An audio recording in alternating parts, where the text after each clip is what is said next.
The Hand of Brass.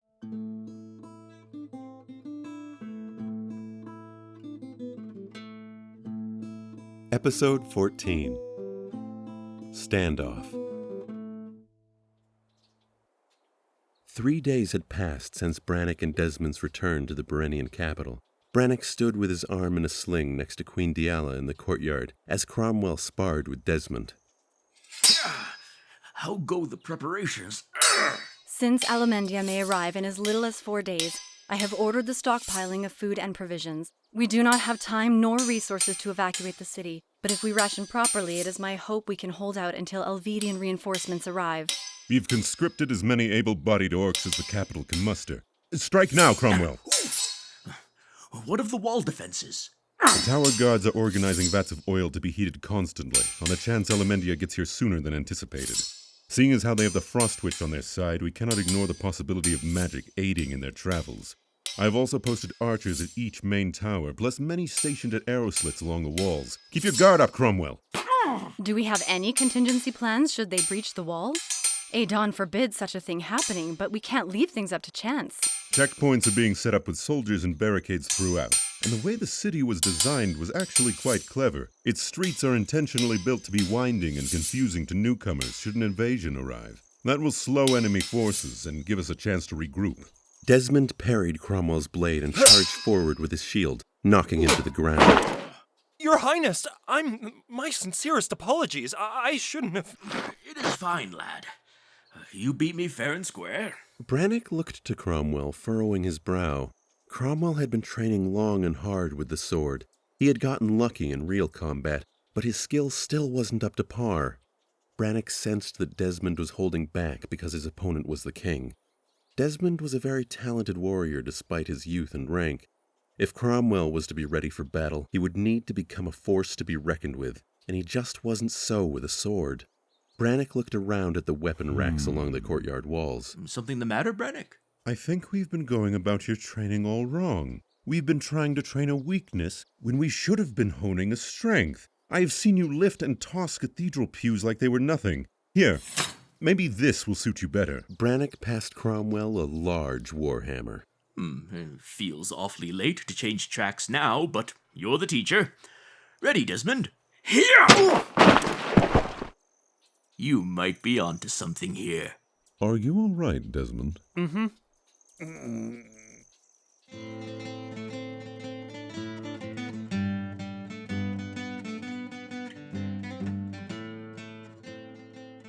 The Elvedian throne room was immaculate. The king sat in his silver throne before a dark oak table at the top of a small set of white marble stairs. Beside him were his advisors and esteemed chancellors, including Celine's father. Cobalt blue banners of the Elvedian flag draped high from the walls. Celine and Natalia stood in the center of the room, taking court. With the change of leadership, it is nice to see Berenia sending a welcoming committee to congratulate my successorship. Your Highness, it is a great honor to be returned to my homeland, and on behalf of Berenia, I congratulate you on your ascension. But there is a matter of great urgency we must discuss. Yes, of course. I presume you are here due to Malnus's return and the apparent coincidental rise of the Alemendians? Yes, Your Highness. Queen Diala and the Peasant King request immediate aid and alliance from your lordships. And what would Elvedia gain in return? Your worship, this is a threat to us all. Alemendia's forces have toppled Attalus and are proceeding with a massive invasion of Berenia's capital. In return, Berenia will prevent this menace from turning toward your doorstep as it doubtless intends to. But if Berenia cannot help itself, how is it that Berenia can be benefit to us? Alone, neither of us have the forces to defeat Alemendia, but perhaps with Elvedia's aid... Elvedia has been neutral for the past century, and we will not start warring now. But Alemendia... Alemendia will not be a problem, for you see, we have something Berenia does not. We have something Malnus fears most. Celine gave a confused glance to Natalia, then returned her attention to King Francis. We have a new general. Duncan, you may enter. A door to the east opened, and in walked a man with a hand of brass.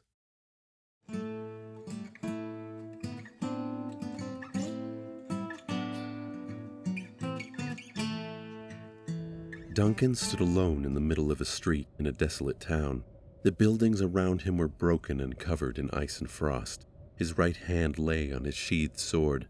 The morning sun shone on the crescent moon pommel. Draped over his left shoulder was a half cape that hung to the knee. His gaze was fixed on the horizon. Elric and Raven sat in a boarded-up building, tending to wounded townsfolk. Are you sure he's going to be all right out there on his own? Duncan knows just about all there is about the Alamandians. He says after the initial forces destroy a town, a small troop follows some few days behind them to take care of any survivors. Sick bastards! So our job is to sit and watch as he gets slaughtered by a group of murderers. Not bloody likely. Our job is to stay with the survivors and ambush them should Duncan go down. He is one of the best, if not the best, swordsman I've ever met. He can take care of whatever comes his way. We were lucky to have found anyone alive here, so let's focus on keeping them that way. That tourniquet needs to be tighter. I understand you're only trying to help, but don't need you be telling me how to do my job. Been doing this for a long time now. Elric's heart sank. He'd thought things would be easier now that Raven knew he was her father, but it only made things more complicated. Elric looked away to prevent Raven from reading his face. He then saw that he had some dust on his arm and brushed it away. I think they're here. Elric turned to look through the cracks of the boarded window and saw a troop of 5 armed soldiers encroaching on Duncan. Looks like we have a survivor.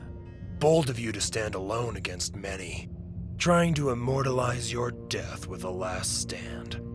In the name of Malnus and the Frost Witch, we end your line. Any last words? Duncan only coughed and slowly drew his sword. All right then. Let's give this man a show then, shall we? A soldier charged, brandishing her glaive. She thrust toward Duncan's torso. Duncan sidestepped as the tip scraped across his breastplate. Duncan retaliated, slashing his sword down, cutting the glaive shaft in half. The woman looked at him in shock, but then hastily drew a short sword and began her second attack. As her blade soared to Duncan, his leather half-cape flourished outward, obscuring the soldier's vision, and her steel missed its mark. Duncan then slashed the woman across the throat, dropping her into a gurgling slump. The rest of the troop, seeing their companion taken down, began charging Duncan. We have to go help him. There's no way he can take them all on. Elric wanted to protest, but saw the way Duncan fought. He was slower than usual. Something was off, but he couldn't put his finger on it. Duncan knows what he's doing, right? Wait here, I'll go out there. Hells to that. I'll be back in the wink of a cat. Erica! Raven burst through the door to the streets to aid the surrounded Duncan. Raven's morning star met the knee of a particularly stout warrior, causing him to collapse, screaming in agony, only to be silenced by a second hit to the skull. Not long after, Elric sprang into action, his axe swinging, shattering through the guard of an enemy, breaking their sword and slicing into their gut. Duncan's cape flung over the head of the final soldier, blinding the man. Duncan stepped around and thrust his blade through the soldier's back, killing him instantly. Erica! You shouldn't have run out there like that! Do you realize how dangerous that was? You could have gotten yourself killed! I can handle myself, thank you very much. It is better to fight in numbers than to let your ego get in the way. That goes doubly for you, Duncan. This was an idiotic plan to begin with. That's not the point! I told you to stay put, and you charged ahead anyway! I'm not your little girl anymore, Elric, and I haven't been for a long time. I've done plenty fine without you. With that, Raven stormed off down the street. Erica! Elric, Let go of me, Duncan! I have to go to her! give her space, Elric. I can't bury these Alamandians with one hand. Now that the cleanup troop is gone, the survivors should have plenty of time to seek refuge elsewhere. Elric's heart was torn, but he saw Duncan was right. He took a moment to collect himself. How's the brass hand? Bothering you much? You seemed a I'm bit... still a little off balance. Just adjusting, that's all. Things will be better once we get to Acilia. Some of the best craftsmen are there. We should be able to find a smith that can repair your hand. Elric patted Duncan on the back. He then glanced after Raven for a moment before going into the boarded house for a shovel. Raven stood by a partially frozen river, huffing. She then sat on a large rock, breathing slowly. She closed her eyes and took a deep breath.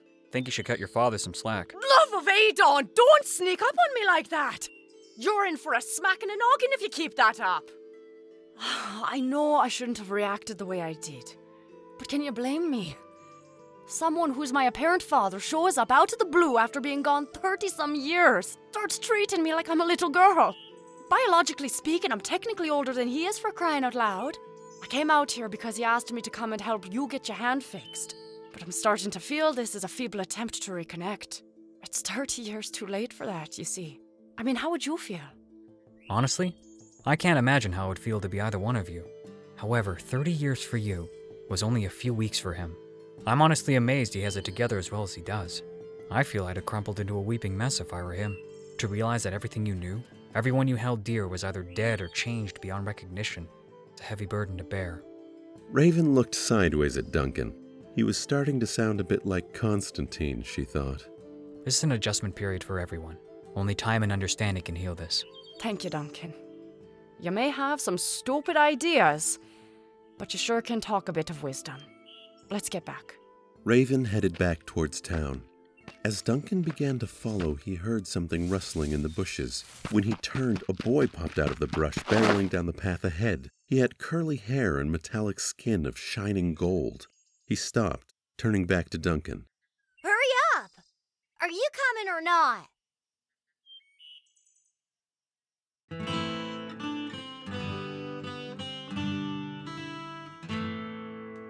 Hey there, thanks for listening. If you really enjoyed what you heard, leave a rate and review, and keep up to date with us on Instagram, Facebook, and Twitter at The Hand of Brass. And if you want to support us further, check out our Patreon. You can get exclusive access to bonus footage, behind the scenes, interviews, and more. Thanks again for listening.